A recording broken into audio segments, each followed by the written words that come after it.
kehidupan manusia Indonesia pada masa kemakmuran. Nah, sekarang mari kita beralih ke bab yang selanjutnya, yaitu manusia di Indonesia pada masa Hindu-Buddha. Sebelumnya, mari kita mengenal apa itu agama Hindu serta Buddha. Nah, penjelasan yang pertama yaitu tentang agama Hindu. Hinduisme diklaim sebagian orang sebagai agama tertua di dunia yang masih bertahan hingga kini. Umat Hindu menyebut agamanya sendiri sebagai Sanatana Dharma, yang artinya Dharma abadi atau jalan abadi yang melampaui asal mula manusia. Berikutnya yang kedua, tentang agama Buddha. Agama Buddha sendiri berasal dari India kuno sebagai tradisi yang disebut dengan Sramana. Buddha dikenal oleh umatnya yang disebut dengan Buddhis sebagai sang maha guru agung yang telah mendapatkan pencerahan dan membagi ilmunya untuk membantu sesama dalam mengakhiri masalah dan penderitaan yang dialami. Nah, materi selanjutnya yaitu tentang bagaimana masuknya kebudayaan Hindu-Buddha di Indonesia. Nah, masuknya kebudayaan Hindu-Buddha di Indonesia ini sangat terkenal dengan 5 teorinya. Yang pertama adalah teori Vaisya, yang kedua teori Ksatria, ketiga teori Brahmana, keempat teori arus balik, dan yang terakhir adalah teori Purba. Nah, mari kita mengenal tentang satu-satu tentang teori tersebut. Yang pertama, teori Vaisya. Apa itu teori Vaisya? Teori Vaisya ini ditemukan oleh seorang arkeolog dan peneliti sejarah kebudayaan tradisional di Indonesia, yaitu Nicholas Johannes Krohn atau biasa dikenal dengan nama N.J. Krohn. Teori ini menyebutkan bahwa para pedagang yang beragama Hindu lah yang menyebarkan agama tersebut di Nusantara. Karena perdagangan pada zaman dahulu menggunakan jalur laut dan bergantung pada angin, ketika para pedagang ini menetap di Nusantara, mereka berinteraksi sekaligus memperkenalkan agama dan kepercayaannya kepada masyarakat Indonesia. Nah, yang kedua adalah teori Ksatria. Nah, teori ini menempatkan orang India dengan kasta Ksatria sebagai pemegang peran utama dalam melakukan penyebaran agama Hindu-Buddha di Nusantara. Teori Ksatria ini dikemukakan oleh C.C. Mukherjee, J.M.C. Mines. Pada zaman masuknya Hindu-Buddha ke Nusantara, di daratan India dan Cina sedang berlangsung perang saudara. Raja-raja yang kalah peperangan melarikan diri ke Nusantara untuk berlindung. Lambat laun, mereka mendirikan kerajaan kembali di Nusantara dengan corak-corak yang berhubungan dengan agama Hindu atau Buddha yang sebelumnya mereka anut. Teori berikutnya adalah teori Brahmana. J.C. Van Leer menggunakan prasasti-prasasti yang menjadi peninggalan-peninggalan kerajaan-kerajaan Hindu-Buddha sebagai landasan atau dasar dari terciptanya teori Brahmana. Kaum Brahmana diundang datang ke Nusantara karena ketertarikan raja-raja yang berkuasa dengan ajaran agama Hindu dan Buddha. Sehingga raja-raja tersebut mendatangkan para kaum Brahmana untuk mengajarkan agama Hindu-Buddha tersebut untuk raja dan rakyatnya di Nusantara. Kebudayaan Hindu dan Buddha tidak hanya mempengaruhi cara beribadah masyarakat di Nusantara pada saat itu, tetapi juga memberikan beberapa peninggalan. Seperti yang dikatakan tadi, bahwasannya kerajaan yang pernah berkuasa, tempat keagamaan, prasasti, cara hidup, dan masih banyak lagi. Nah, yang berikutnya adalah teori arus balik. Teori arus balik ini dikemukakan oleh F.I.G. Koch adalah sebagai suatu bentuk penentangan dari teori kolonialisasi yang kemudian dianggap kurang tepat. Teori ini berasumsi bahwa berkembangnya ajaran agama Hindu dan Buddha yang pesat di India, kabarnya sampai terdengar sampai ke Nusantara.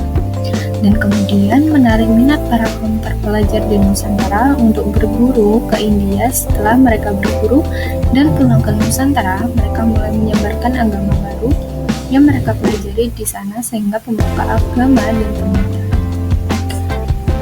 Nah, yang terakhir adalah teori gabungan. Teori gabungan merupakan gabungan dari semua teori yang bertujuan untuk menyebarkan agama Hindu dan Buddha ke Indonesia tanpa meninggalkan tugas masing-masing. Nah, materi selanjutnya adalah tentang apa saja sih pengaruh Hindu-Buddha terhadap masyarakat di. Nah, yang pertama adalah setelah masuknya unsur kebudayaan dan agama Hindu-Buddha, terjadi perubahan kedudukan kepala suku digantikan oleh raja. Yang kedua, pengaruh Hindu-Buddha dalam bidang sosial ditandai dengan munculnya pembedaan yang tegas antar kelompok masyarakat. Dan yang ketiga, sejak terbentuknya jalur perdagangan laut yang menghubungkan India dan Cina, kegiatan perdagangan di Kepulauan Indonesia berkembang sangat pesat. Dan yang keempat, dengan tersebarnya agama Hindu-Buddha, banyak masyarakat di Indonesia yang menganut agama Hindu atau Buddha, yang sebelumnya menganut agama animisme, dinamisme. Kemudian mereka sudah mempunyai dan mulai percaya tentang agama. Nah, yang kelima adalah kemudian setelah masuknya unsur kebudayaan dan agama Hindu-Buddha, terjadilah proses perpaduan antara dua kebudayaan tersebut. Nah, yang berikutnya adalah contoh candi Hindu dan Buddha. Assalamualaikum warahmatullahi wabarakatuh. Waalaikumsalam warahmatullahi wabarakatuh. Sehat semua? Alhamdulillah, luar biasa. Allahu Akbar. Oke, sekarang kan kemarin udah baca ya. Coba sebelum baca. Baca kehidupan manusia pada zaman hidup Buddha. Udah aku separuh tapi Iya toh kok separuh ki. banyak rasanya apa aku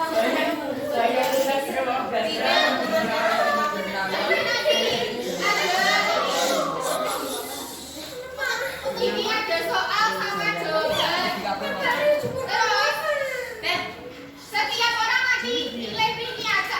Jadi kita nanti dapat jawaban atau soalnya. Nah, bisa kalian dapat soal, kalian harus mencari jawabannya. Dan sebaliknya. Dan sebaliknya.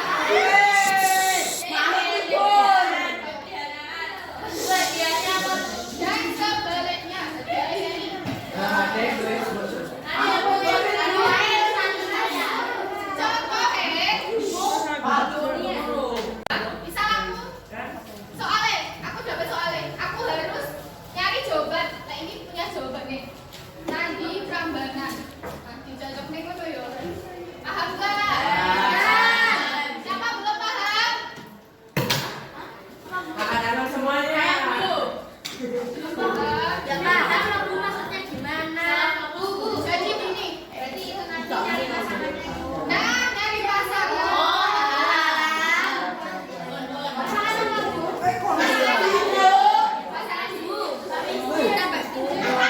Capek. Contoh, aku kan udah jawaban. Nah, besok soalnya jawaban. Contoh candi dalam agama Hindu adalah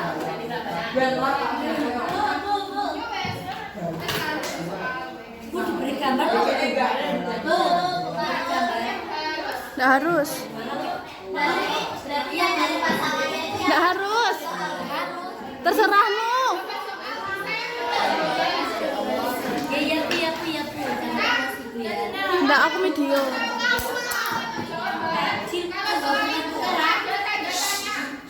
ada tanda tanya.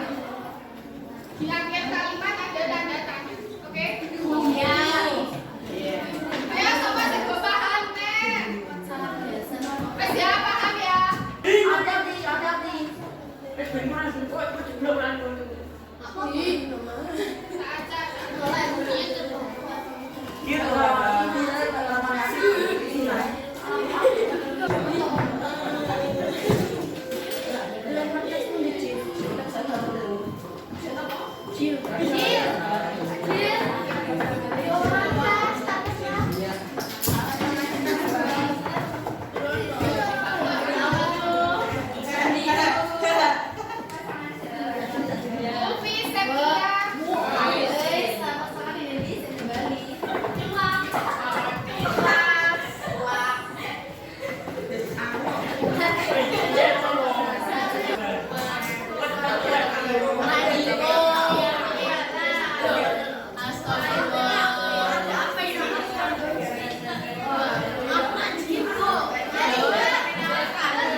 contoh peninggalan masa hidup